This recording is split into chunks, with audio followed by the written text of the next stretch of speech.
Live 3 miles apart on the Lawrence Corridor in Chicago, it's Semi-Regular Wednesdays! It's our all Mother's Day show with our special guests, humorist Emily Flake, plus comedians Smita, Venkat, Mariam Sobh, and Emily Paige, plus the Zoom improv of Get a Room. And now, two guys that are just here for the overpriced brunch, Flower Shop Bangers. Woohoo! Say, Stuart, I, for one, I'm a fan of overpriced brunch. That is like, I miss brunch now all of a sudden. Yeah. So do I, honestly. Yeah, drink your weight in mimosas. Yeah, no, I remember, let's see, memorable brunches, going to the bongo room and getting a crab cake Benedict or something of that nature.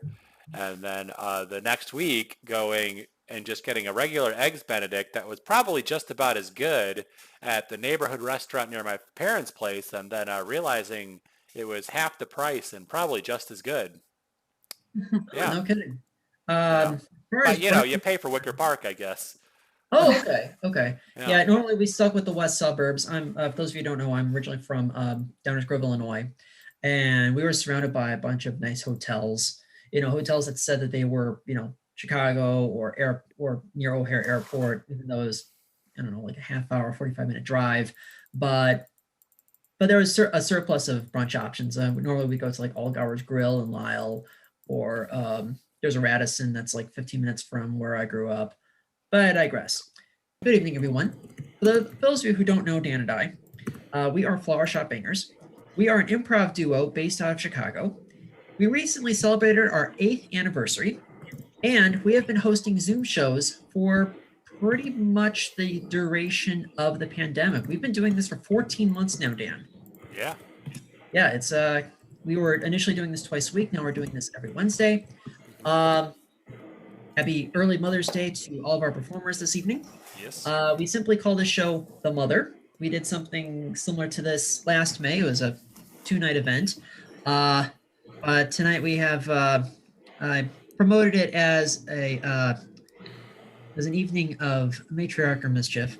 Now, Dan, before I introduce all of our acts, if you could say a few words about some of the small businesses that we're promoting, as well as some ongoing fundraisers. Yes, of course, Stuart. So I thought, as Stuart said, there's a banner below that is promoting a lot of these small business and fundraisers. First off, you can see that there is a GoFundMe organized by the comedian Chris Redd. Chris Redd is trying to raise money for people who are at Black Lives Matter's protests who happen to contract COVID-19, because we have a virus out there and we have, racism. They're both unfortunately hurting a lot of people. So if that is something that sounds good to you, you can go on to the GoFundMe that's in the description of the event, and you can donate to that.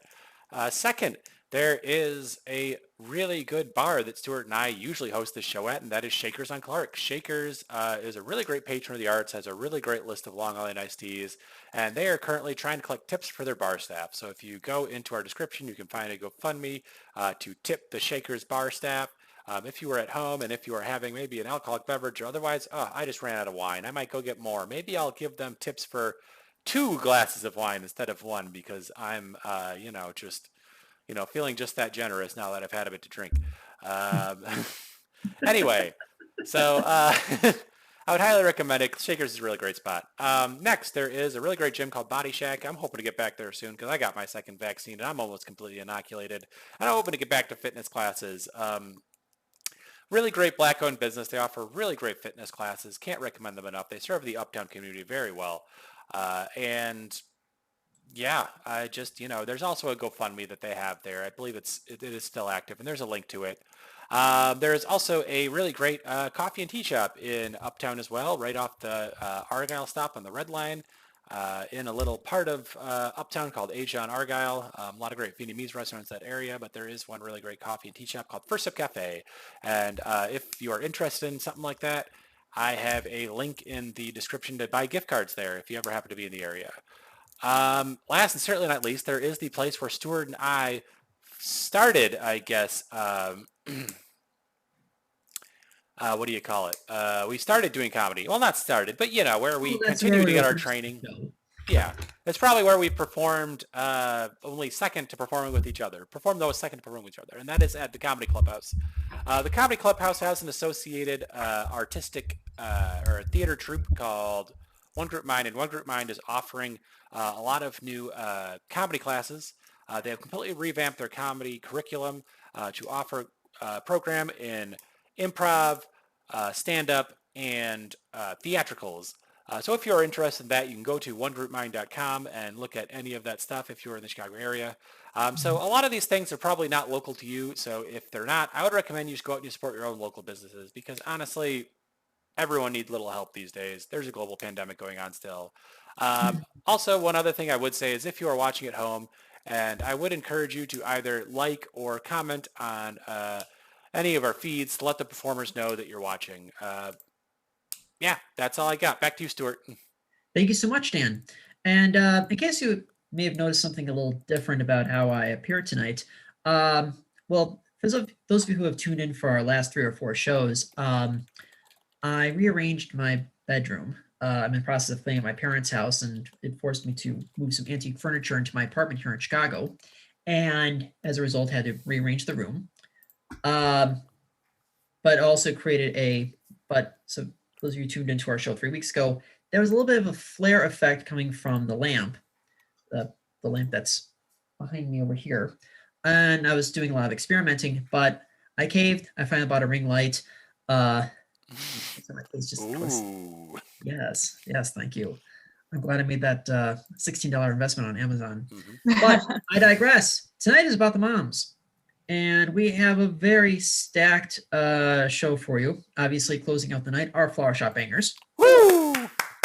We'll be doing a 15-minute improv set to close out this show immediately before the Bangers. She is a cartoonist, humorist, and stand-up comedian. And also just happens to be the author of this really wonderful book that came out a couple of years ago called That Was Awkward, The Art and Etiquette of the Awkward Hug. Our special guest this evening is Emily Flake. Woo! Immediately preceding Emily, we have comedian Smita Venkat. Woohoo! Right before Smita, out of Indianapolis, we have comedian and journalist Mariam Sobh. Woohoo! Right before Mariam, we're going to have the cross-country improv stylings of Get a Room. Woo! Woo! And now, leading us off this evening is another phenomenal comedian. We first had her in our show for our All New Jersey show. Goodness, I want to say that was 4 months ago. January was 4 months ago. Good God. Whoa. He hosts a monthly charity show called Laugh It Forward, which will be staged again on Wednesday, May 26th. Please welcome back Emily Paige. Hey, thank you so much, Stuart. I'm so happy to be here. I'm jealous that you have a ring light. I have not yet gotten my ring light. And now I feel like I have to, the pressure is on. It'll be my Mother's Day gift to myself. I'll buy a ring light. So thank you again for having me. So excited to be here. So I don't know about you guys, but I know a lot of women, some of which I was friends with, who have gotten engaged, made all the wedding plans, and then at the last minute broke it off. And I would like to think, I wouldn't be so thoughtless about all the other people, right?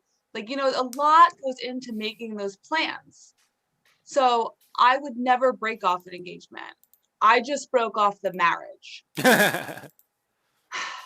So I am divorced. And honestly, I think it's very important that everyone gets divorced at least once. Because your first marriage is a lot like your first job, right? Like you don't really know what you're doing and you honestly don't really care. You kind of just show up and half-ass it and hope you can use it as a resume builder. When I first told my friends I was getting divorced, the first thing they asked me is, what did you do with your ring? Did you trade it in for cash?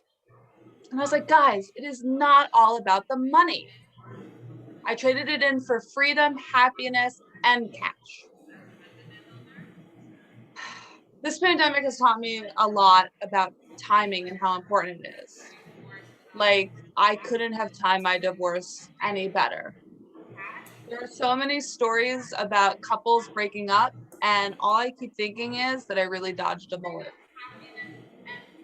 So I know I sound really cynical, but I'm not against getting married again someday. I just feel like next time I'd be a lot more realistic about it. Like, even my wedding vows would be more realistic.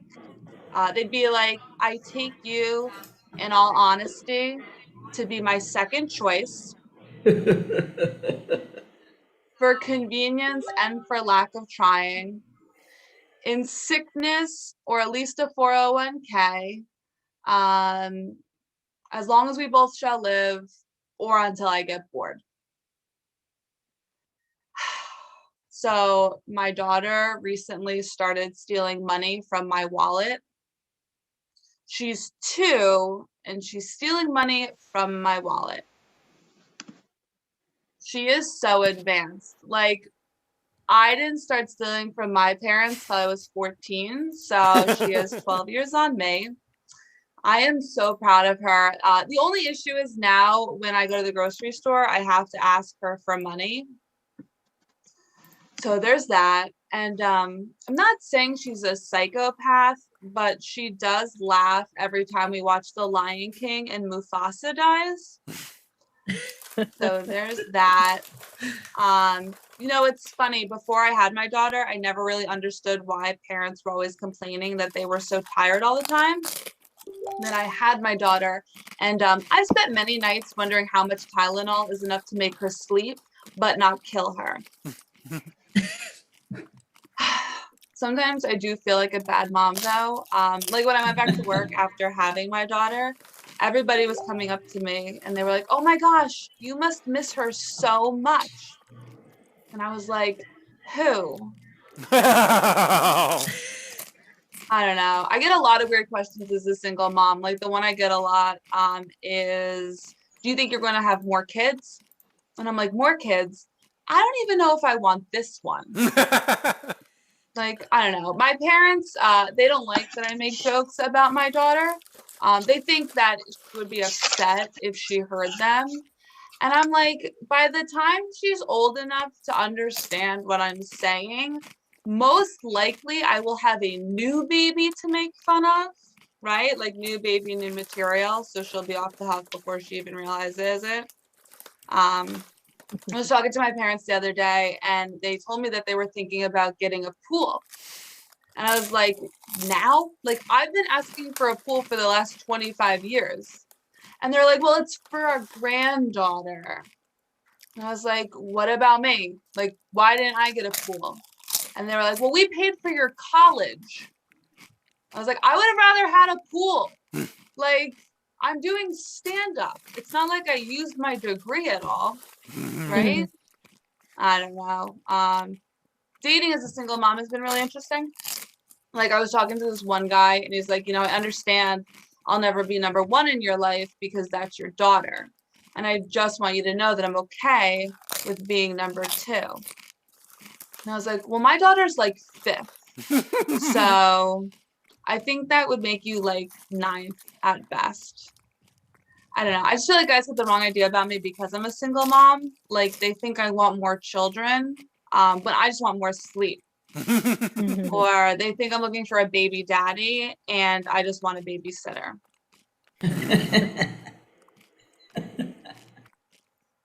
My dad's never really happy with anyone I date. Like this one time I brought this guy home who was an entrepreneur and my dad was like, entrepreneur, Emily, he's just unemployed. So then I was dating a musician and I brought him home and my dad was like, musician, Emily, really? He just teaches guitar.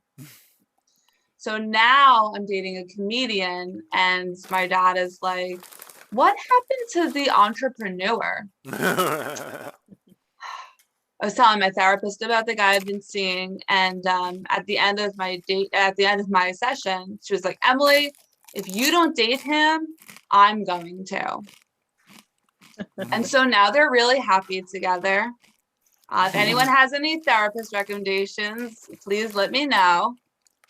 No, but it's going really great. My boyfriend and I, we've actually been together about 6 months, And we haven't had our first fight yet. So, you know, me being the way I am, I wanted to get it out of the way so that when it did happen, it didn't become like this big blow up, right? So the other day we were talking and I turned to him and I was like, I hate the way you load the dishwasher. And then he turns to me and he's just like, I hate the way you won't leave my apartment. Guys, that's my time. My name's Emily Page. Stuart, thank you so much for having me again. Shout out to all the moms. Emily Page, everybody. Woo! Thank you so much, Emily. By the way, how old is your daughter? She's 2, almost 2.5. Oh, okay, awesome. Oh, so she's a little thing. She's I assume very much in the terrible twos. Yes, that's one way to say it. Yes. Okay, that's putting it mildly. All right. Well, Emily, thank you so much. We sincerely appreciate it. Thank you. So a couple of pieces of business before we get to our next act. So Dan, how is the Facebook Live feed looking? You know, it looks really great. I'm seeing a lot of people watching. I see a little bit of interaction. I see Sandley Hadley does say, "Nice ring light, Stuart and Emily. You are very funny." So that was very nice. I would say though that there are a lot of people here. So if you are at home and you're watching, I would recommend comment, like it. We always love to hear from everyone. Mm-hmm. All right, thank you so much, Dan. So when Dan and I moved our show to Shakers almost 3 years ago, we began a 2-man campaign to save Chicago Barprov. Mm-hmm. So long story short, Dan and I cut our teeth through doing free improv comedy variety shows in bars throughout the north side of Chicago. Those shows started, tapering off one by one. By the time the pandemic started, I think we were one of only 2 barprov shows left. I'm serious. Like, this was something that was like rampant, within a couple miles of Wrigley Field, as recently 6-7 years ago, and then they just started tapering off. And as an incentive for keeping Chicago Barprov alive, we set up this improv tip jar. It's our means of, letting the audience know that they're enjoying the show, but it's our way of giving back to our performers. And yes, there is cash inside the tip jar, which, by the way, I designed myself. This was an all-day project. It's imported duct tape. And at the moment, there happens to be $88.40 inside the tip jar, split 11 ways between all of our performers tonight. That means everyone is going home with $8.03. Woohoo! Any of our performers, this was a paying gig. So if you want to support the show, you want to give back to the performers, you are absolutely enjoying yourself, and you feel the need to support art in any way, shape, or form that it comes, feel free to Venmo me or Dan. We're not expecting anyone to throw money at our 3rd-story apartment. Just Venmo us. It's not a competition. Everything will be split 11 ways. And thank you in advance for supporting Chicago Improv. With that said, our next improv, or I should say our first improv group of the evening, is virtually nationwide. And I do mean that in the literal sense. A friend of ours who's based out of San Francisco, who invited a number of women who are pretty much all across the country. Please welcome to our show, to the room. Mr. Secretary. Mr. Bird, sir. Did you hear the news about good old General Mercer? No. Claremont Street. Yeah, they renamed it. Hi. We're going to ask for a suggestion right now, and please put it in the chat. We'd like a suggestion for a room that your mother loved to go to. A room that your mother loved to go to. The bathroom is our show tonight. That's our theme. The bathroom. Yeah. Ooh.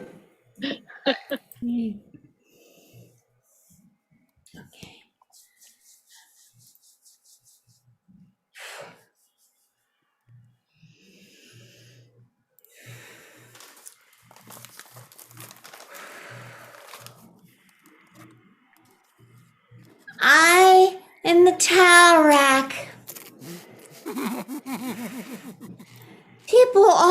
can pass me by without noticing me, and yet I am essential. Where would you be hanging the towels without me? Indeed, I'm actually quite important. I'm wide, I'm sturdy, and I'm proud of myself. I'm where you hang the towels. With the towels, you dry your hands after you wash them. I'm the towel rack. That's me, the towel rack. Next is the shower.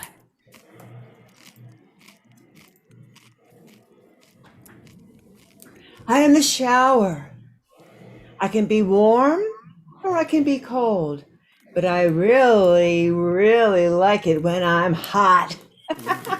Sometimes I become extra hot because somebody flushed a toilet in another room. Whoa, that really scares Lisa. I bring joy to people who come from a hangover. I bring comfort to a mother who's been cleaning diapers all day. I'm a shower and I'm proud of it. Very proud. And next we will have the sink. I'm the sink. I'm very important. You can have hot, you can have cold. In fact, I'm kind of a fancy sink because you can turn them this way or that way. And I'm porcelain, which I think is a very classy substance. But let me tell you, I'm a classy sink. People put all types of crap in me. Oh my God. One time, the kid in the house, Bobby, he poured some root beer down my drain. Yeah.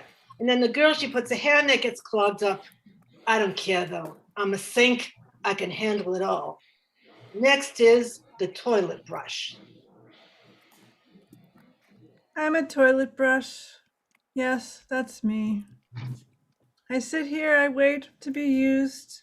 I hope that one day, maybe I'll become a paintbrush.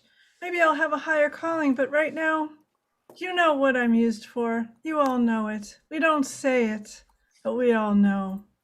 And next, we have the the tile floor. Can you repeat that, The please? tile floor. Oh, I so wanted to be laid out today. You know, every now and then I am slippery. But everybody in this house walks on me. Very often, in fact, because it's a large family and they're constantly in there doing something, washing their hands, sitting on the you-know-what. And anything they do, they have to step all over me. And it doesn't make me feel bad.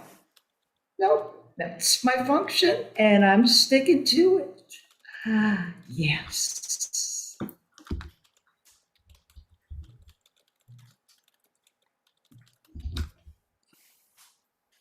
Hey there, towel rack.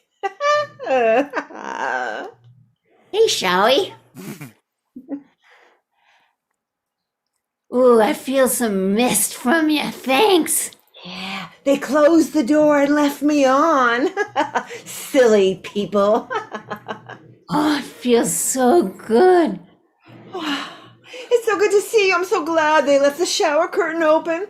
I've missed you so much. Oh,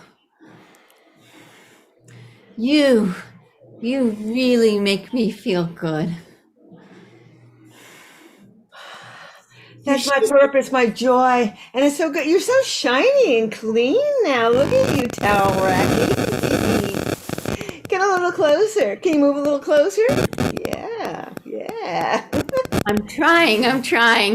I can see it's an effort. If I could just move my nozzle a little bit. Here. Oh, how's that? It's better. I'm so glad. I serve to please. I please to serve. What you do for me.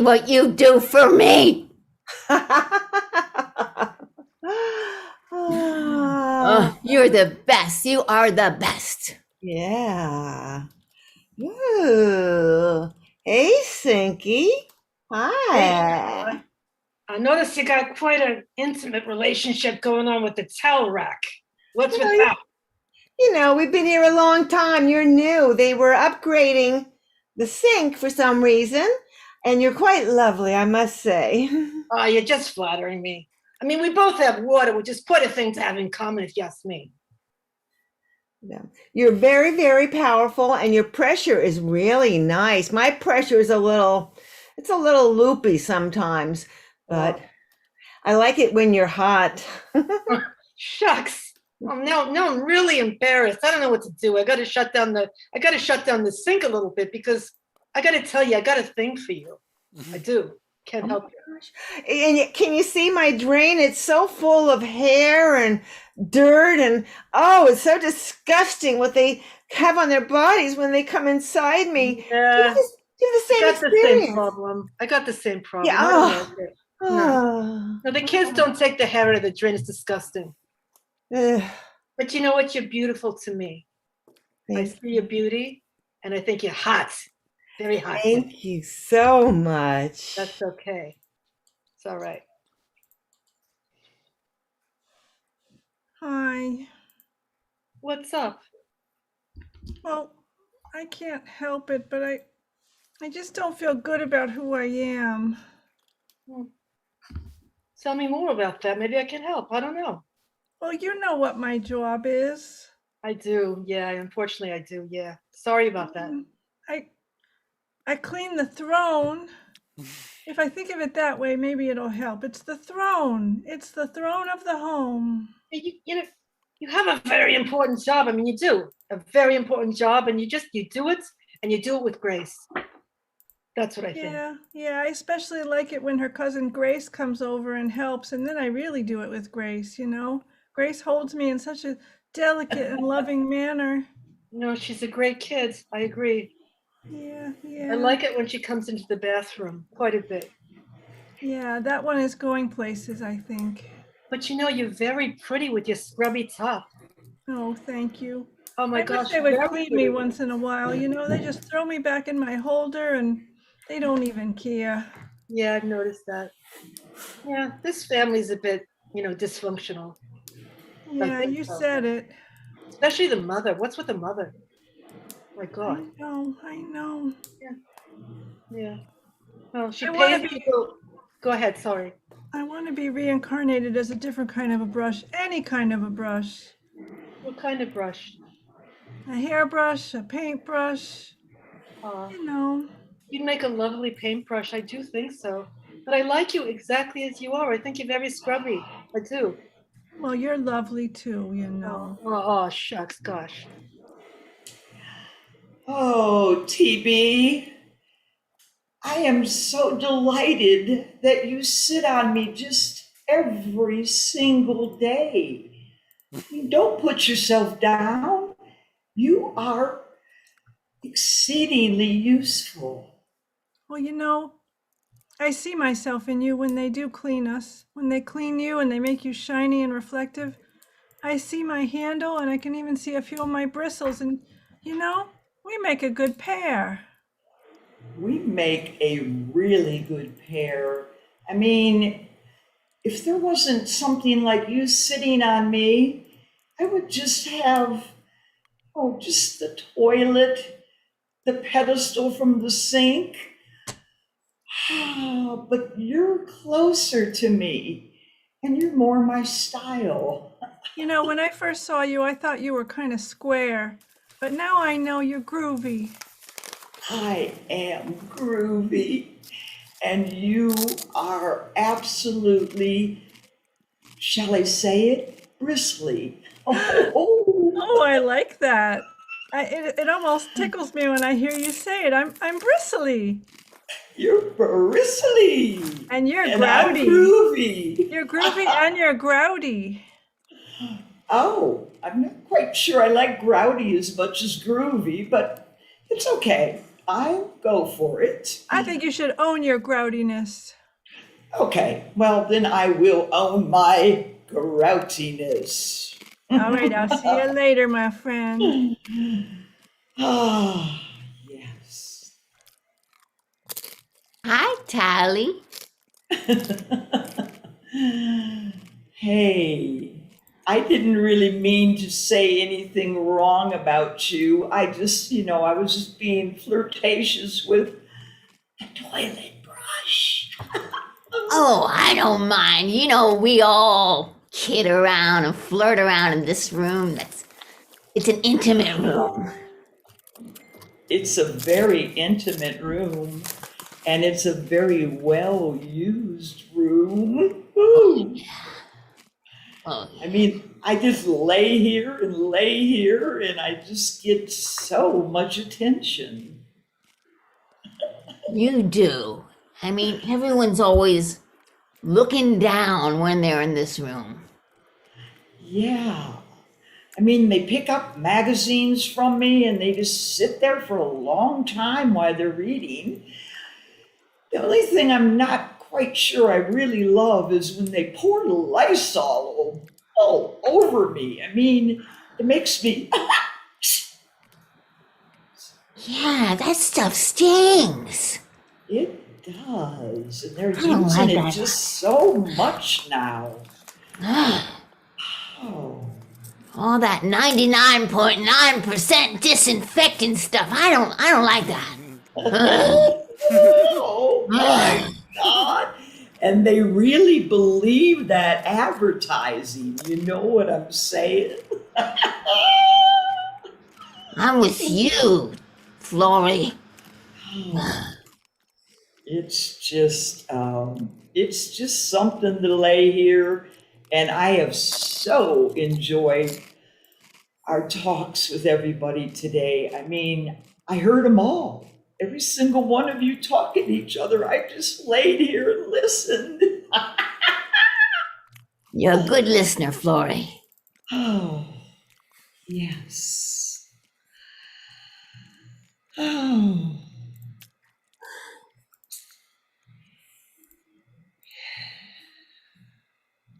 Whether we're old or young, we can all enjoy being together. Drip, drip, drip. It's okay with me. I love the intimacy of being in the bathroom. Even though let's face it, the towel rack, I'm not the most important thing. I know that. When I'm feeling down, you all lift me up, my sisters. I love being groovy with all you groovinist comrades in the bathroom with me. We're Get a Room. Get a room. And I'm Sandy. Oh, I'm Sandy. I'm Hillary. I'm Michelle. I'm Margot. And I'm Taj. Happy Mother's Day. Thank you. Happy Mother's Day. Get a room, everyone. Thank you. Thank you. Taj, if I could talk with you for one brief second. So I was told that you have been, you are teaching improv workshop, correct? An improv class? Yeah, I teach mindful improv, improv and creative writing, and also applied improv, like personal growth workshops too, for people who have never done improv. Oh, wonderful. And is this online? Is this remote? It's remote, yep. Okay, awesome. Yeah, and we'll make sure to share a link in the next couple of minutes. Thank you so much, Great, Taj. thank you. Once again, Stuart, we also have another, Margot also teaches a class, so maybe she could come on for a hot second and let you know. Sure. Yes. Margot, yes. Margot? Margot, you are muted. Hi, I'm Margot Westcott. And I have classes for people with Parkinson's and movement disorders and care partners and folks with dementia. Free classes every Saturday morning here in Florida on Zoom. And I also teach a class called Improv for Wellness, which is for people who have maybe a little bit of anxiety And that's a really fun group as well. Thank you. I'm Margot Escott, so thanks. All right. Thank you so much, Margot. All right. So before we get to our next act, Dan, any updates on the live feed? Yes, of course, Stuart. Let me fix our little here. Let's put us both solid. All right. Yeah, so I thought I'd give a couple shout outs to some people I see watching.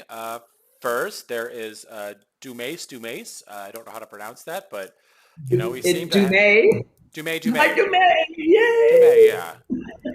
Well, there's also, I mean, like, yes, they gave the lovely suggestion of a sewing room for this set. Unfortunately, we weren't able to get that because there's a delay, so we can't always it's hard to get suggestions from the audience. But yeah, another one was Mitch Kessler. You know, always good to see Mitch. And last and certainly not least, there is a city and a Cityan. Yeah, I guess we have a thing for people with double names tonight. So, yeah. Thank you, Dan. You're welcome, Stuart. Of course. You're welcome. Also, if you've missed any part of the show so far, do not worry. This entire show will be saved and archived on the Flower Shop Bangers Facebook page right after this show ends. You can find us at facebook.com/flowershopbangers, or if it's just easier for you, you can just go to flowershopbangers.com and you'll find a link to our Facebook page as well as our YouTube channel. Our next act is originally from Chicago, and she is now the host of the virtual daily talk show All In, which can be seen throughout the wonderful state of Indiana. Please welcome back to our show, Mariam Sobh. Thank you. Let's give it up for the Flower Shop Bangers, Stu and Dan. Thank you so much for doing this and for having me on. Great show, great lineup. I loved everything so far. So thank you guys for giving me something to laugh and enjoy in this mid-work week. All right, so first and foremost, I do have to say thank you to my husband for giving me permission to be here. You know, I don't know what it is about him, but people always want to know what he thinks about the things that I do in my life. Pre-COVID, when I was in person working, I was telling my coworker how I was thinking about getting some new furniture, and Tina freaked out. She was like, "Oh my gosh, Mariam, are you sure you're going to do that? Did you run it by your husband? Did you get his permission? Is he okay with it?" And I just looked at her and I was, "Did you run it by your husband before you cheated on him? You know, I mean, like, did you ask his permission?" I don't know, just had. So a little bit about me. I've been married for about 14 years, and it's a long time to be married, and I'm only 28. Yeah, if you are trying to calculate all of that, I prefer the term teen bride. It's a lot more politically correct. So we recently found out that my husband might be deported, and a lot of people freaking out, especially the white people in my life. They're like, "Oh my gosh, Mariam, what are you going to do? Do you want us to have a protest? Do you want us to get a petition going? Like, what should we do to help you out?" I'm just like, calm down. It's okay. Okay. It's handled. Easiest divorce ever. You know what I'm saying? Like, the only baggage involved are the bags he's going to have to take to the airport. Bye, honey. See you never. You know?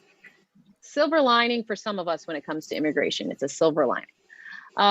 So I used to work for a radio station before the one that I'm working for now. Let me put that disclaimer there in case any of my coworkers are watching this. But the radio station I worked at before, when people would find out that I worked there, they'd be like, "Oh my gosh, that's so cool. Do you interview famous people? Do you meet famous people? Like, what kind of stuff do you do?" And I'm like, "No, this is a news station." They're like, oh yeah, my grandparents listened to it." I'm like, "Yeah, I know." The average age of my coworker was 72. So, you know, it worked out. And I'm not trying to be ageist here, but like, my boss one time came into the newsroom and was like, "Mariam, can you and other folks like you, can you like help us to try to get on board with the younger audiences? Because our audience is dying off." No pun intended here. And I was just like, well, you know, maybe if you can get more people to listen to the radio, you could switch up those commercials. Like, everything we played was Viagra, sleep apnea, pancreatic insufficiency. You know, I don't think that appeals to people under the age of 80. And then, you know, if none of those things, if you couldn't find a solution to any of those things that were being advertised, there was also cremation services. We advertised cremation services as well. So it was a full service suite of commercials for the listener. But anyhow, can we talk about the cultural appropriation of blinged out face masks for a second here? Okay. This was all the rage when I was a teenager and spent some of my time in Saudi Arabia. It was like the only way to have some individuality was to add a little bit of bling, a little bit of rhinestone fail, and now everyone's doing it. I'm just thinking, like, were we ahead of our time, or are people stealing our ideas? You know, where are we at on the spectrum here? But yeah, so I realized recently that I have raised stereotypical city kids. Now, growing up, my mom used to tell me and my siblings about those kinds of children. She'd say things like, that city kids think that milk comes from a carton. They have no idea that it comes from a cow. And me and my brothers would be like, oh my gosh, what? No way. That is so lame. They don't know that like milk came from a cow. Well, the closest my kids come to animals right now is when I tell them to stop behaving like that. And you know, in the city, my kids get really excited when they see things. They're like, look, Mom, it's a butterfly. And I'm like, no, kids, sorry, that's a piece of Bounty Choose a Size paper towel. Okay, that's definitely not a butterfly. So you know what's worse than thinking milk comes from a carton? Not knowing the difference between a butterfly and a piece of trash. Okay. So yeah, we have some learning to do here. So anyone here ever homeschool in their life? No homeschoolers know anything about homeschooling? No? Well, I'll do you have any thoughts about homeschoolers? Any like first impressions? None? Okay, well, I'll tell you, I think homeschoolers are wackos. And I can say that because I was one.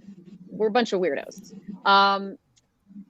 And, you know, when I was growing up and homeschooled for a brief period of time, like back in the day, like the only other people homeschooling were evangelical Christians. And it worked great because we were like evangelical Muslims. Like we really had a lot in common. We said things like Halloween is the devil's birthday and like television will rot your brain. Greek mythology is blasphemy. We will not learn about it. So it was great. We got along. And so every Tuesday we'd get together with the other homeschoolers at the roller skating rink, because that's what you did. You hung out. And they would be jamming to Christian rock. We'd be rolling around with all the holy rollers.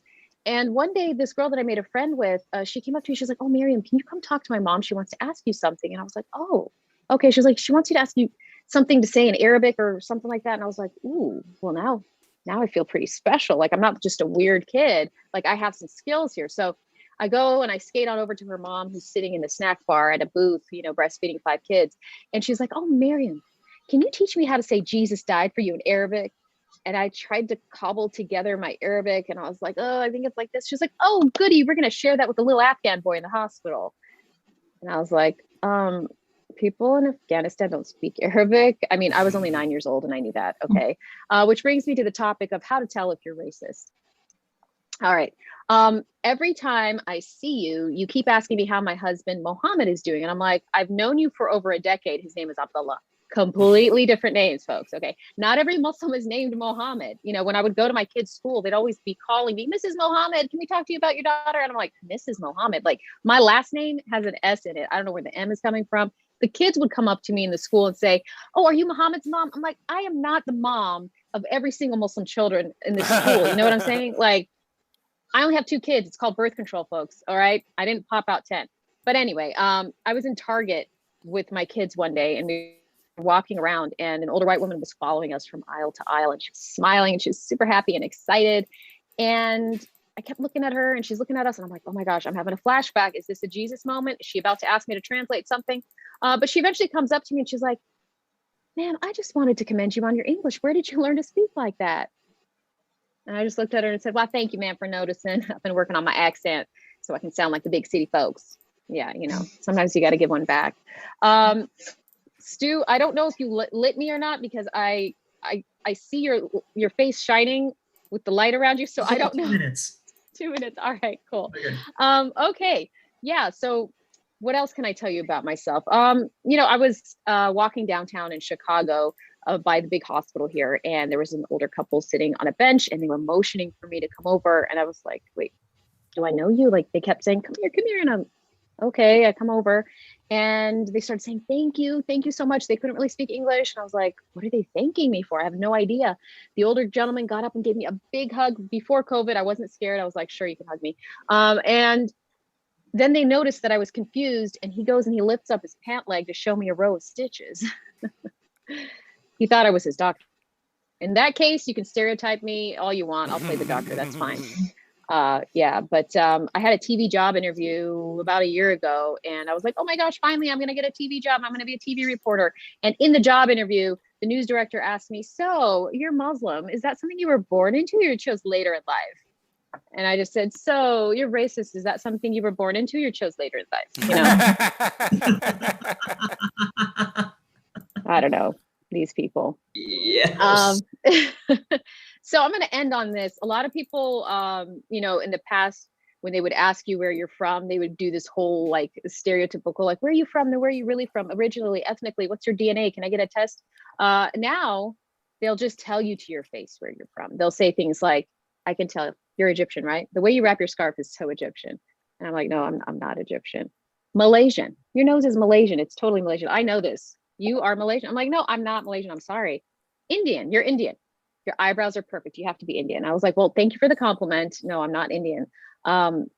Actually, part of my family traces their heritage back to the Mayflower. And I said that to a friend in college and she freaked out. She's like, Mariam, don't you ever tell anyone that. Don't you? The Pilgrims killed the Native Americans. And I was like, I was homeschooled, so I think I missed that chapter. But doesn't that make me super duper American, colonizing and killing? All right, that's my time. I'm Mariam Sobh. Thank you so much. Woo! Mariam Sobh, everybody. Woo! And best of luck to you with your new news show.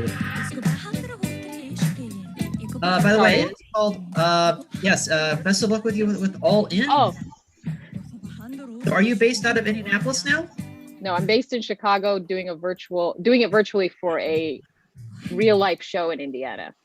Oh, okay. So just 1 hour away from the border. Yes. Okay. All right. I was going to say, you know, if you had moved, where I was going to say, we're going to miss you dearly.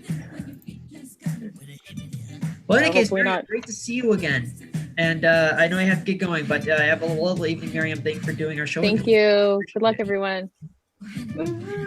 Hey, Dan, any updates on the live feed? Yeah, I thought I'd give a shout out to someone else who I see who liked it, and that is actually our next performer, Smita Venkat. Hey, how about that? Okay. Also, by the way, we still have that tip jar, and we still have about $88.40 in here. So let's make sure that our performers are paid and fed. Also, Dan, it occurred to me earlier today that this is the third time in our last 6 shows where our last act of the evening is from Connecticut. Wow. I didn't know that. Yes. Because we had Mike Rowe, the TV writer Mike Rowe, who's from Waterbury. And then we had Rebecca Rush, who's from, I think, East Hartford. Okay. And as it happens, Emily Flake is also from Connecticut. Wow. You know, so, and we do geography-themed shows for those who don't know. So at this point, an alternate show is turning I'm back. I'm a back. very formidable state for comedy, so to speak. Nevertheless, our next comic is from Singapore by way of Santa Clara County, California. He is the host of a podcast called We Heart Mom Jokes. Please welcome to our show, Smita Venkat. Woo! Hi, everyone. So has anybody else noticed that we are sort of in a pandemic these days? This is comic Jeff Foxworthy, and he does like these you might be and like, you know, he kind of gives you some clues to understand what you are in, and you decide if you're part of the group that he's talking about. So I want to do that, but for the pandemic. Okay, so how do you know you're in a pandemic? If you have seen somebody walking around looking just a little sus, and you're not really sure what their health deal is, and you held your breath when you walked past them, you might be in a pandemic. Anybody else here had to hold their breath? Or not had to, wanted to hold their breath?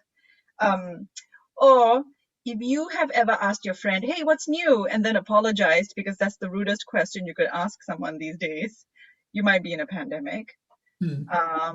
Also, if you have attended your friend's outdoor birthday party and out of politeness threw the gift at them, you might be in a pandemic, because handing over is just transmission, I don't know.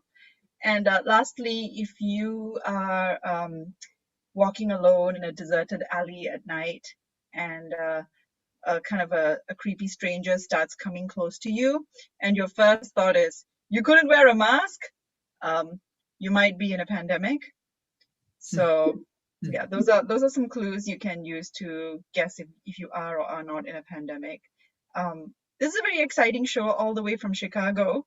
I visited a friend there once, and there was a lot of emphasis on Garrett popcorn when I went there. Is that a thing in Chicago? Yes, it is. It seems like a very strange food item to be so possessive about. There were a lot of non-intuitive flavors, I remember. Have you had Garrett popcorn before, Stuart? Oh yes, many times. Yeah. All right. What's your favorite flavor? Caramel. Yeah. Same. It has to be, right? Like, Yes. it's like you can innovate as much as you want, but it's the caramel popcorn, everybody. Let's not lie to ourselves, right? The other thing that I ate in Chicago that was kind of puzzling to me was frozen custard, which is ice cream, basically. Yep. But they call it frozen custard. Why do they do that? It's unclear. But hey, to each their own. It was delicious. I think about it a lot, actually. So maybe one day I'll go back and have frozen custard in Chicago. Anyway, I think if you see behind me, you'll see my beautiful selection of books. Actually, this is not this is shock and horror. This is a Zoom wallpaper, but I had to do it. You know why? Because I've been on so many Zoom calls recently, and everyone's got these really good looking bookcases, and it's giving me bookshelf envy. Anybody else? And it's like, I have some friends, I know them very well, and I've seen them struggle to read a menu, and now they expect me to believe that they're reading War and Peace. It's like, no, you're not. So stop that. So yeah, if I took away this background, you'd see my room really doesn't look that great. You know what? I won't take it away so that you won't see. But yeah, bookshelf envy is real, and I have it. So here's what you have: my very erudite collection of reading. Some of the books are even color coded, so that's good. The other thing is I've been missing a few things. Anybody else been missing a few things since we've been shut away at home these days? Here's a few things I miss. I just miss being indoors with other people. I miss touching furniture and not having a panic attack for a week. So basically, I miss being indoors with people and touching furniture. Apparently, when the world shuts down, the thing I miss most is being at IKEA. So yeah, and yeah, that's what I want. And I had a friend, speaking of Mother's Day, I had a friend recently ask me, like, what's it like, going through pregnancy and having a baby? And I was like, it's basically like being at IKEA. I mean, just follow me. Like, you enter the whole building and it's just all opportunity, anything could happen, it's all just wondrous. It could go in so many directions, and it's up to you to shape it and decide. It's wonderful. So you sort of go through and you keep going, and it's just delightful. But then after a while in IKEA, you realize, oh, there's only one exit. And so you just kind of have to keep going. There's no other way out after a while. And then finally you get to check out, and what's everyone doing? They're trying to jam oversized things out of the checkout. Somehow we make it, but yeah. And then finally you get home, and you're just like wondering, okay, now what do we do with this thing? So that's basically it. If you've made it through IKEA, you can make it through parenthood. Don't worry. Yeah. And then, oh, here's the other thing I wanted to ask for. So we've all had to wear masks, right, in the last year, or as they say in American, masks. Yeah. So yeah, we've all had to wear masks. And have you guys seen the one where you're walking along the street and in the middle of the street someone's thrown away a mask?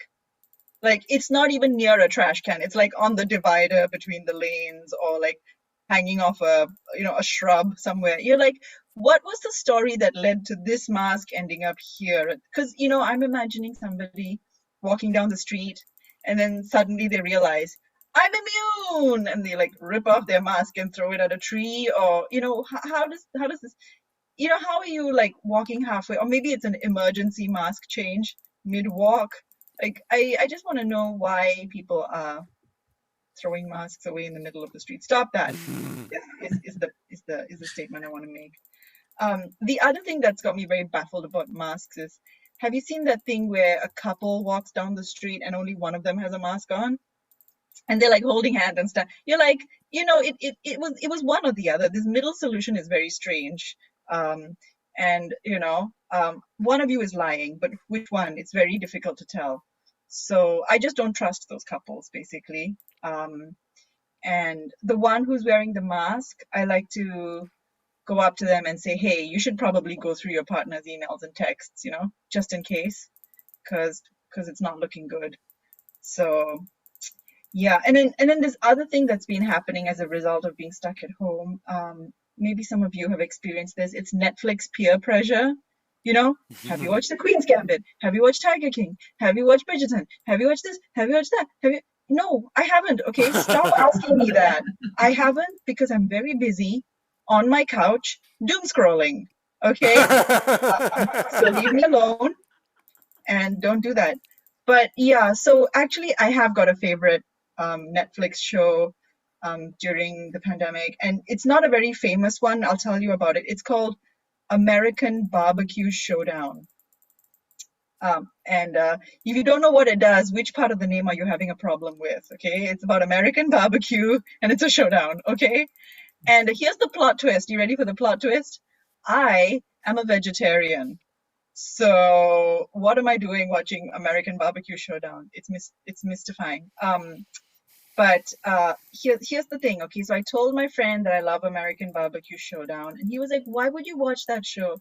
You can't even enjoy what they're showing on the program. Like, you can never experience that barbecue. Like, why do you do that to yourself? And I was like, I thought that was the point of TV, right? To watch things that you cannot experience in real life. So I'm doing TV right.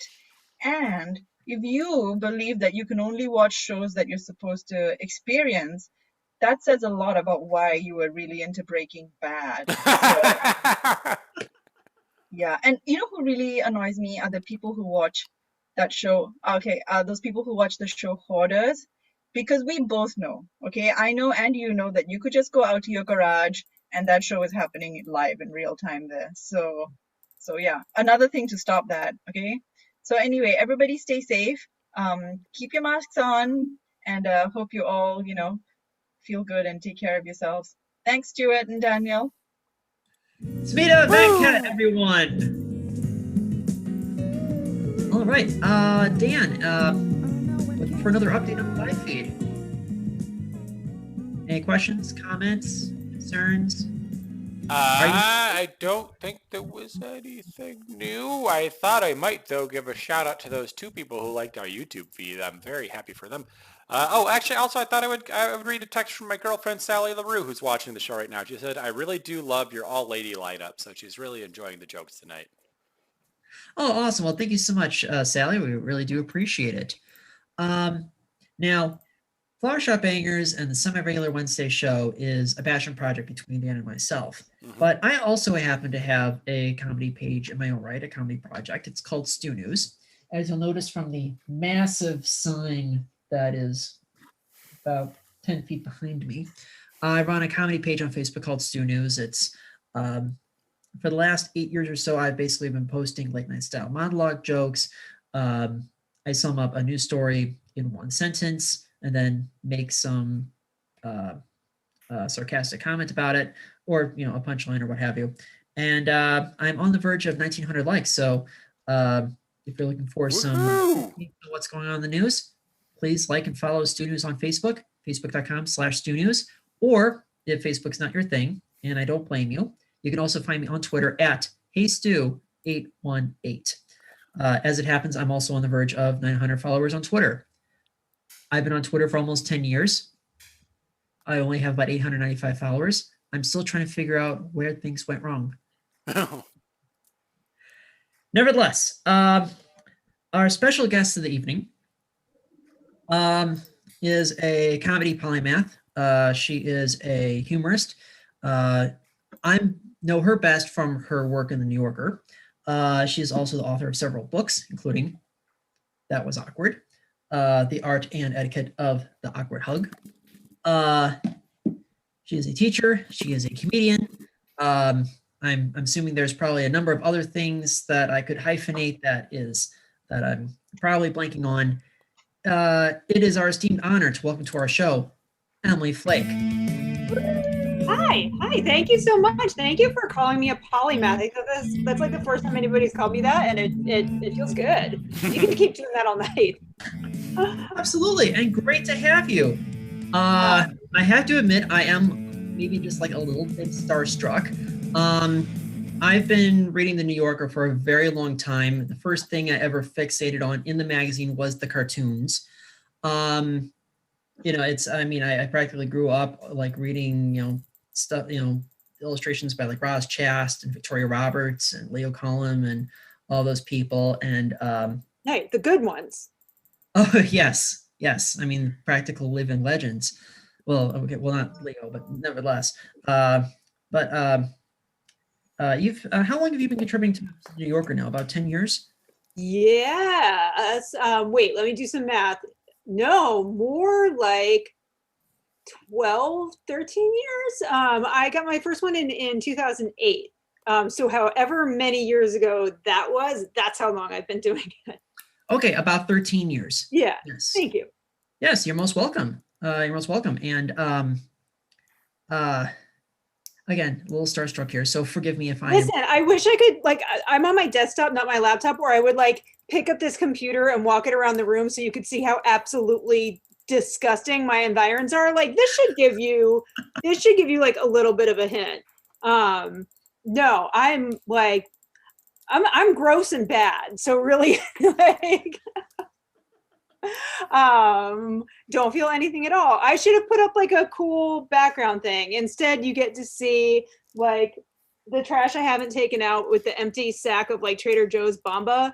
And like a bunch of old like artwork and piles, like piles everywhere. Yeah, my whole life is piles. Also, thank you for the little Jawbreaker intro. That made me feel good. Of course, because I think that's probably my favorite piece of yours. You published something in the New Yorker about 3 or 4 years ago. That was essentially an essay about how you grew up as a fan of the 90s punk band Jawbreaker. I guess you were the editor of a Jawbreaker fanzine. Not a Jawbreaker. I did a fanzine. It wasn't exclusively Jawbreaker focused, but we all focused, just in our lives a lot on Jawbreaker. So there was that. Like, it was more of like, it had like a tinge of stalkeriness about it. It wasn't like it was the actual, theme. Because that would be even weirder.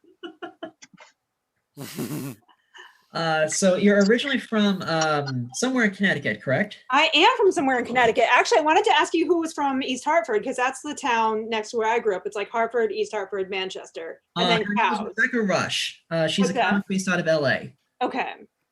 So she got out too. Good for her. Yes. Yes, she made a pit stop in Chicago, and then she went to LA about 3 years ago. Don't we all? I myself made a pit stop in Chicago. I lived in Chicago from 1999 to 2004. Really? Whereabouts? Mostly Humboldt and Armitage, and then Walton and Western, right near Stella's Tap. Oh, yeah. Which I think is still there, and where I basically lived for the last 18 months I was there. Huh. Okay. Yeah, I know. I have a pretty good idea of where that is. I'm around Kedzie and Lawrence. Okay. So Ravenswood Manor, Albany Park, and then Dan's over in Uptown. Okay. Nice. Yes. Yeah. No, it's a fun town. I haven't been. When was the last time I was back? A couple years, maybe for Riot Fest. Maybe it's been a long time. I don't know. But yeah, no, it was a fun town to be in my early 20s in. Certainly.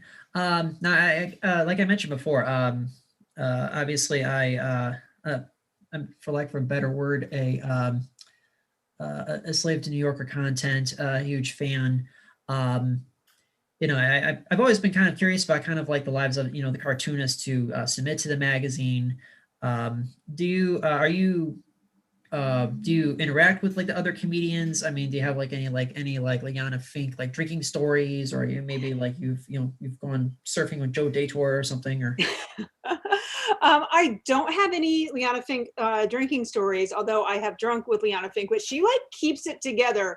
I feel like the young ones keep it together remarkably well in a way that shames me as an old person. You know who's a fun drunk? Roz Chast. No kidding. Yes, she is an extremely fun drunk. I got almost blackout drunk in a stairwell at a New Yorker holiday party with her, talking about how much we wanted to flick a certain New Yorker writer that I will not name in the nuts. Fair enough. Fair enough. So you also interact with the writers and the critics and. I mean, they don't talk to us much. We're kind of the like redheaded stepchildren, really. Like at the parties, they're like, "Oh God, the cartoonists are here. They're gonna drink everything and pee on the carpet." But yeah, we. So I have met some of the writers and editors, but obviously, like nobody's met anybody in a long time. Ever since like the shutdown happened, they did have a holiday party on like some kind of platform that was like you got a little avatar and you could see yourself like on a screen with other avatars and you could hear people but you couldn't see people's faces, so it was like the worst of a Zoom call and a real party. It was like I've never felt social anxiety like sitting at a computer monitor, but I was like, I'm gonna shoot myself in the face, this is terrible. So yeah, and it wasn't the New Yorkers' fault, it's just like that's a terrible way to have a party. Oh yeah, totally. And was this at the new offices at the World Trade Center? Well, this last one was just this online thing. This one was a remote. Okay, sorry. The last actual party they had was at their new offices in the World Trade Center, yes. And yeah, those are still fairly new offices. Like they haven't really like absorbed the stink of a magazine yet. I think it's going to be like a good 20 years to get like any soul into that place. Oh, for sure, yes. Yeah. But it can't all like, and honestly, like I think it could be argued that their Times Square offices were kind of, they were kind of cookie cutter offices too. I don't know. I don't remember where like their offices were before. I'm sure they were once in a place with like a really good New York character, and now every office building looks like every other office building. So what are you going to do? Drop ceilings come for us all. Yep. Now, you said you submitted your first, you were first published in the New Yorker in 2008.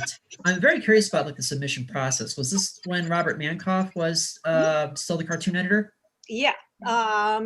Yes, it was. And basically like, every Tuesday, any schmuck could go in with a batch of cartoons and be like, here are my cartoons. And Bob would look at them and, if he liked any, he would keep them aside and maybe, like to perhaps run by people at the cartoon meeting. And if he didn't, he would just be like, ugh, get out of here. So I started doing that every week. And I was doing that for about 8 months before I sold one, which is like a relatively short amount of time. Like David Cypress submitted for 25 years before he sold one, which is insanity to me. But that's I'm way too lazy to like hold a grudge for that long. Yeah, I imagine. I mean, that's persistence. Yeah. I wouldn't have, because Cypress would have done that for 25 years. Yeah. No, I don't like, the jury's still out on whether or not I can care about anything or anybody for 25 years. I've only been married for like, 17. So I don't know. That makes perfect sense. Now, just for the record, you're actually technically the second person we've had in our show who has a connection to the New Yorker. I was improv classmates about 10 years ago with a man by the name of Zach. I'm sorry? Zach Zimmerman. Zach Zimmerman. Yes, he's newer. Okay. He's been published in Shouts and Murmurs twice. Okay. Yes. But I just, for some reason, I just blanked when I asked about him, like about anything that he's published in New Yorker, anything because I think he's also had a couple of the Daily Shouts as well. Nice. Yes. But I've known him for a long time, and I'm grateful that he was able to, take time out of, his pithy writings to, basically just do stand-up about gay sex. Now, you had mentioned that before the show, and I want to make sure that this is something that we do discuss. You are doing a fundraiser for the St. Nell's Writers Residency, correct? Yes, actually we did the fundraiser and it worked. So it's the St. Nell's Humor Writing Residency for ladies. And I use ladies like in a gender expansive term, like, like cis women, trans women, non-binary people, not you, sorry. So we did a Kickstarter for the down payment for a house in Williamsport, Pennsylvania. And we will start taking applications for the September residency in June. It can fit 3 people at a time comfortably with like space for everybody to sleep and work. And it's just like, yeah, I mean, it just does what a residency does, which is like provide people with a spot that's not their house or a cafe. Yeah, so far, I mean, knock wood, so far so good. I've had some people in there doing like trial runs to kind of like give me feedback, like what works, what doesn't.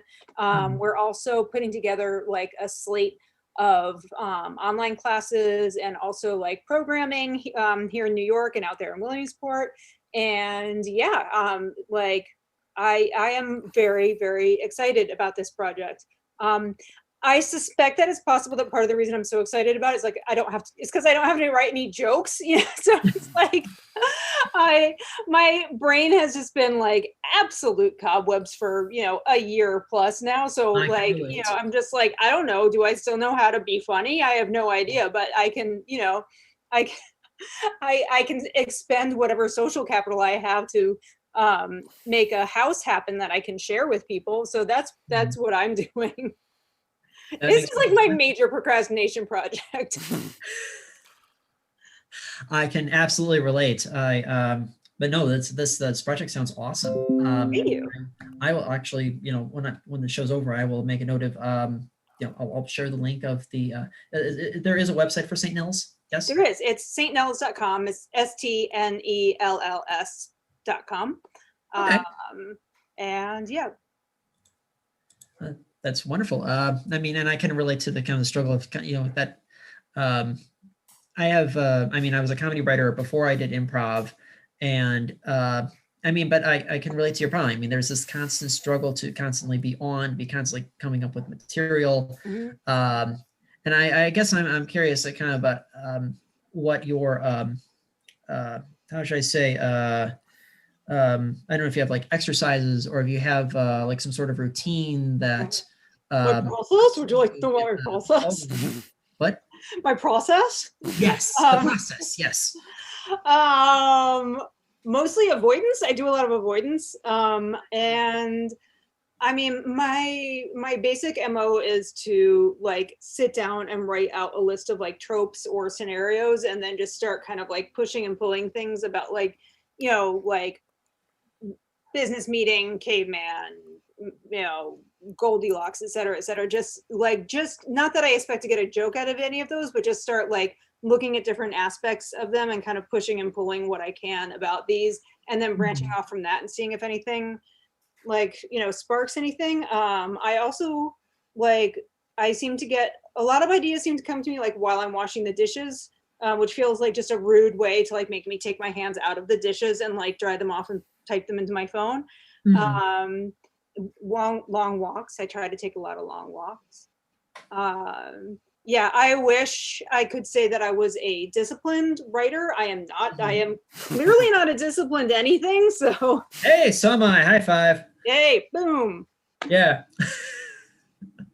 Yeah, I mean, again, it varies for everyone, but I personally, I have been in a little bit of a creative rut. So I'm kind of interpreting this as sort of like advice. So thank you for that, Emily. No, I feel like everybody's pandemic like creation, like the story of them like creating during the pandemic is like everybody is kind of like running on fumes and getting a few lucky flashes of insight.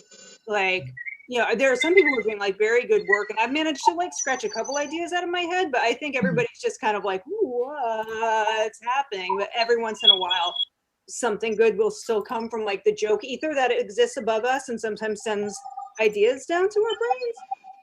That's how I think things work. That makes perfect sense.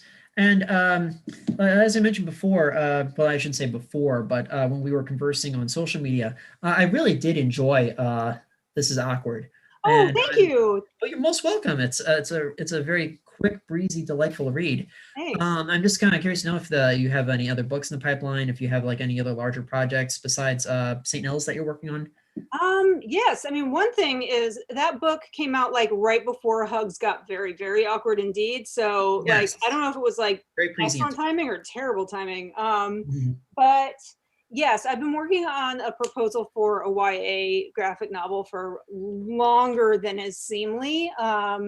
And I have a couple other ideas that I'm kicking around, trying to like form into proposals. So yes, hopefully when I say hopefully, I mean I hope, and my agent, who's just like hopefully I will have something to turn in very soon.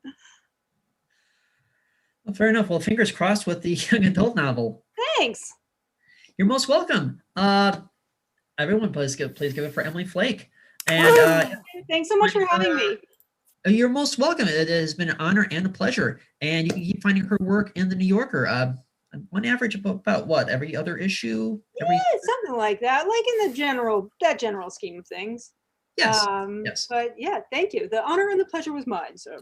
Oh, of course. I tip my imaginary hat.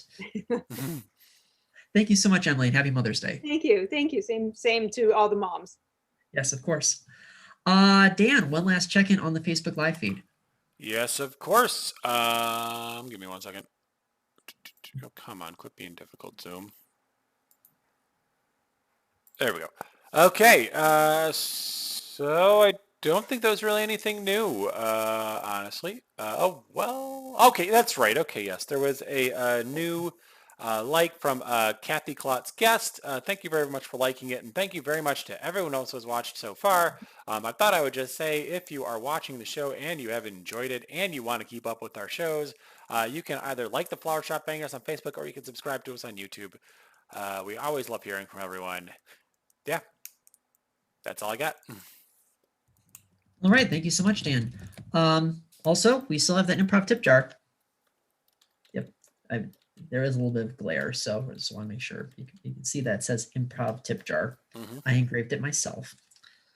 All right, and as I've mentioned many times now, we do this show every Wednesday, and we have a very special show for you next Wednesday. It will be our 105th remote show. Wow. Done 105 of these. That's a lot. And this show is going to be particularly special because we're revisiting a theme show that we did back in March. It is going to be another all music show. We're going to be welcoming back Steve Goody. Plus, we'll have original music from Cassie White, Sarah Dooley, and Nora Polka. So it'll be an evening of silly songs and facetious songs and very sensitive songs. But please keep your ears peeled for that particular show. And again, we do this every Wednesday at 8 Eastern, 7 Central. Without further ado, your final act of the evening are the co-hosts and co-producers of Semi-Regular Sundays, or I should say Semi-Regular Wednesdays. But we also used to have a stage show, well, used to. But until 14 months ago, we had a show at Shakers on Clark called Semi-Regular Sundays. They have been hosting Zoom shows for the last 14 months, and they have performed in real-life improv festivals in cities as far away and as far-flung as Omaha, Nebraska, St. Louis, Missouri, Green Bay, Wisconsin, Grand Rapids, Michigan, and Baltimore, Maryland. Please welcome Flower Shop Bangers.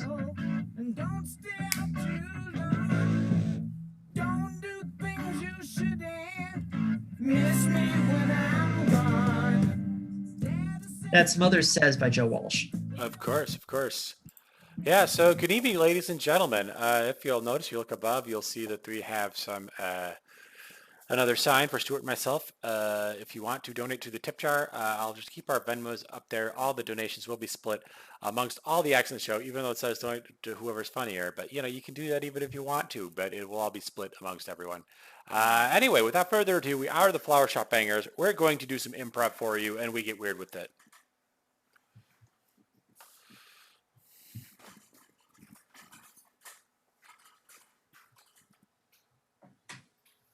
Oh, God, it took long enough. Well, I had to make sure everything was perfect. I got you. Everything is perfect. Everything's always perfect. When has it ever been bad? We have to make sure that every detail is covered. We've got this full contract. It stipulates so much. We have to read everything, every last detail and fine print with a fine-tooth comb. Gotcha. Yeah. We've got to make sure that this rock band has their green M&Ms. We've got to make sure that the temperature of the green room is at exactly 68.1 degrees. We have to make sure it is lit a certain way. Yeah.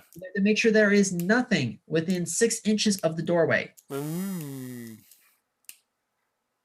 this band has to go on, and they have to perform a good show. And quite honestly, they're prima donnas. I know I'm not supposed to say that out loud. I know I'm not supposed to call them. They're not here yet. It's fine. They had a layover in Buffalo. Oh, good for them. Yeah, sure. So we're just sitting here preparing the room for them, reading over their rider, being all, ooh. Oh, yeah. I mean, but I sort of see where they're coming from because, I remember hearing a story many years ago from a guy by the name of David Lee Roth. Okay. Yeah. Yeah. What happened with David Lee Roth? David Lee Roth. And David Lee Roth, he was like the first guy to have like the writers because he wanted to make, because he was concerned that, a lot of these managers and people that, these handlers that, they pay attention to details. So he started coming up with these like random little things, like the green M&Ms and air conditioning and all of that. Yeah. Yeah. And some of it was just superfluous. Yeah. Just so they would read the paper. Yeah, but then rock bands started taking this seriously. I mean, it was kind of like David Lee Roth kind of set the standard. And now it's like every rock band has got to have their own weird little stipulations. It's almost like a superstition. I gotcha. Yeah, I'm just happy I can sit on this couch right now. I gotcha. Well, quite frankly, tomorrow you can't. Yep. So I guess it's good you can today. Because legitimately, tomorrow, the band's going to be here, and they're going to want to use that couch. And quite honestly, if it's a little bit too warm, they're going to complain. Yep. I basically have a timer set for how long I can sit on this couch. I know. Yep. And truth be told, everything has to be done within 24 hours. Yeah. Yes. And it's weird how much their butts can detect how long it's been since you've sat on the couch. I mean, they have some sensitive butts, those rock stars. They do. I mean, nice butts. No, not nice butts, just sensitive butts. Okay, fair enough. I don't call them nice personally. I just call them sensitive. Probably pay too much attention to.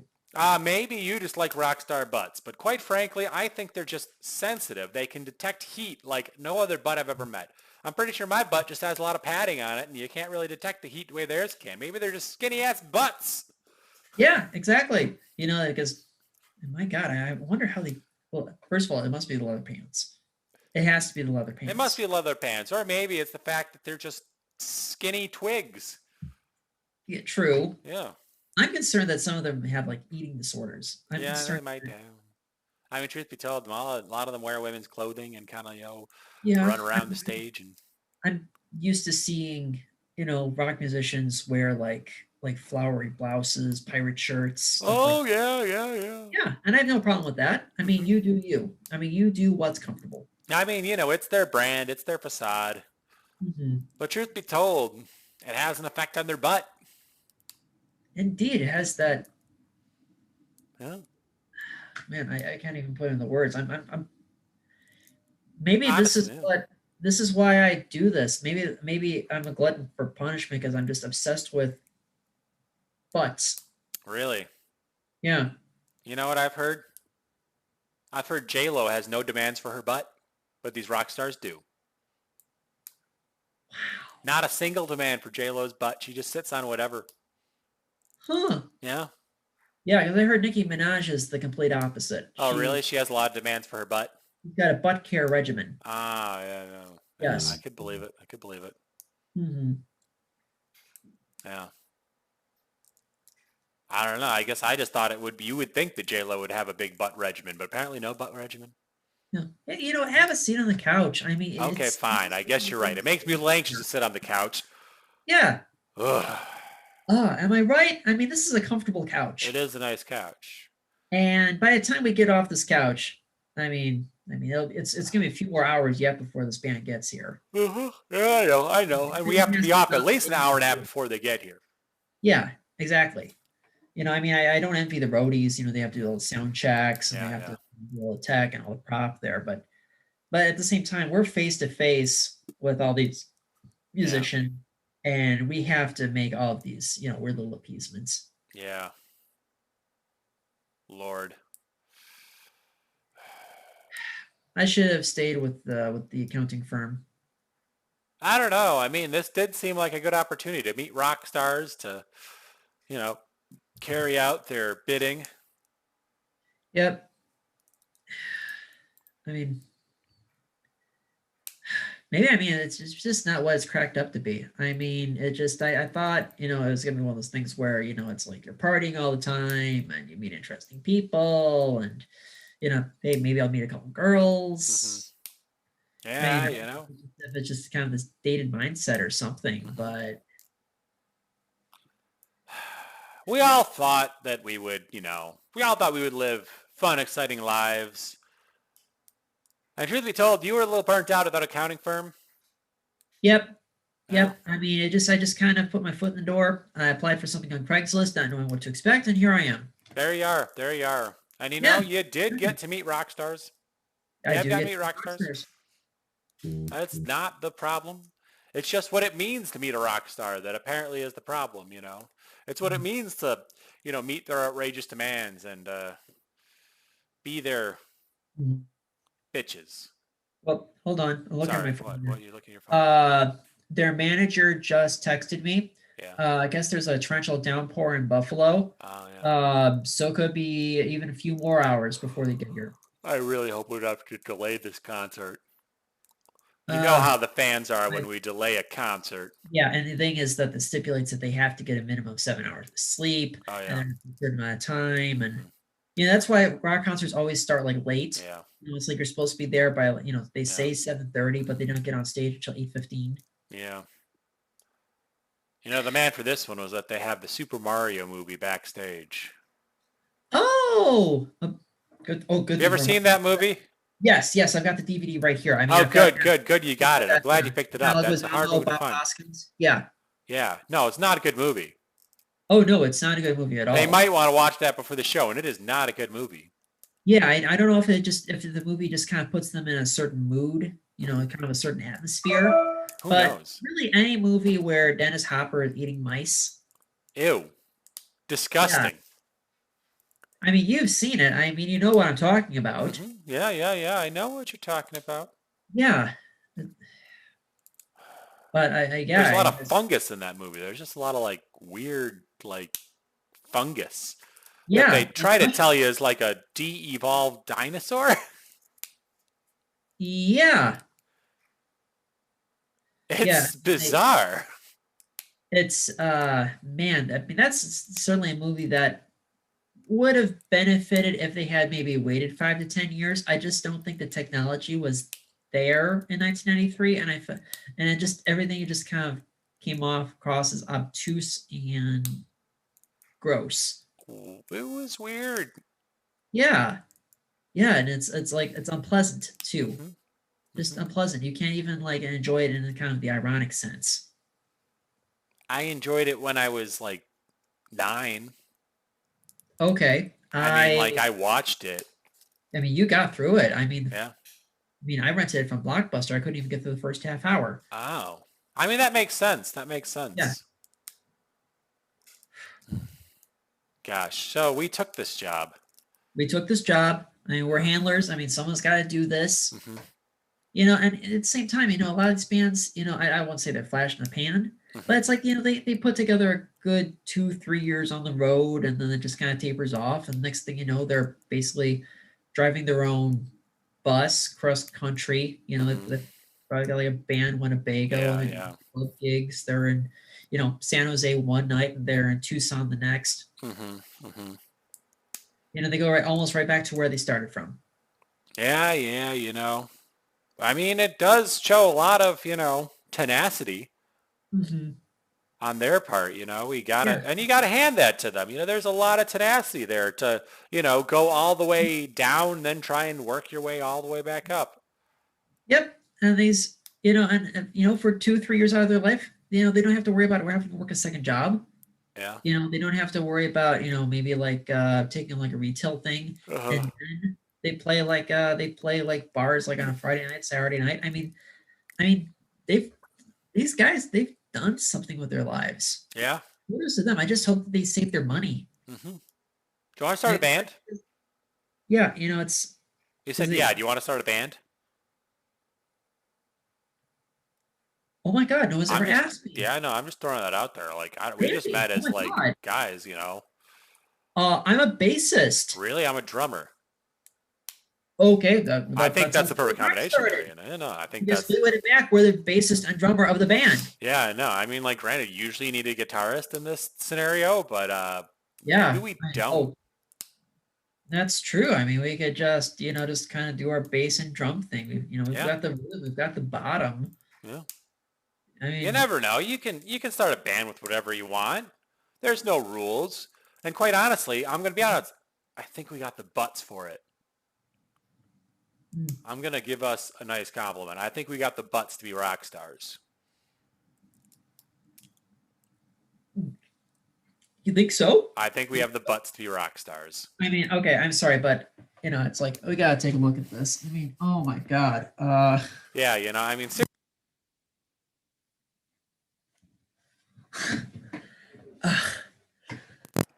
I mean, you want to, should I, you know, should I go for it? You know, I don't know. All right, you definitely got the rock star butt. Yeah, okay. There's a rock star butt there. I think I saw your butt. It's a good rock star butt. Thank you. Yeah. Thank you. That really sincerely means a lot. I mean, I thought I had a thoroughly average butt. Yeah. No. I think it's posterior, right on the bell curve. Mm-hmm. Yeah. No, I think it is. I think it's a rock star butt. I mean, sincerely, that means a lot. I mean, I've been feeling down all day, you know, just I feel like maybe just the pressure of doing this job is starting to get to me. Mm-hmm. But that, Randy, I really can't put into words how much that means a lot. I mean, I can't even put sentences together. I'm just a little overwhelmed by all of this. I gotcha, Thundercat. Yeah.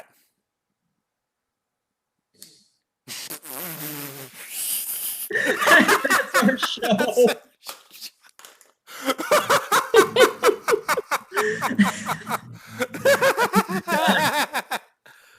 Our special thanks to Get a Room, to Emily Flake, to Emily Paige, Mariam Sobh, and Smita Venkat. We'll be back for our all music show next Wednesday, May 12th.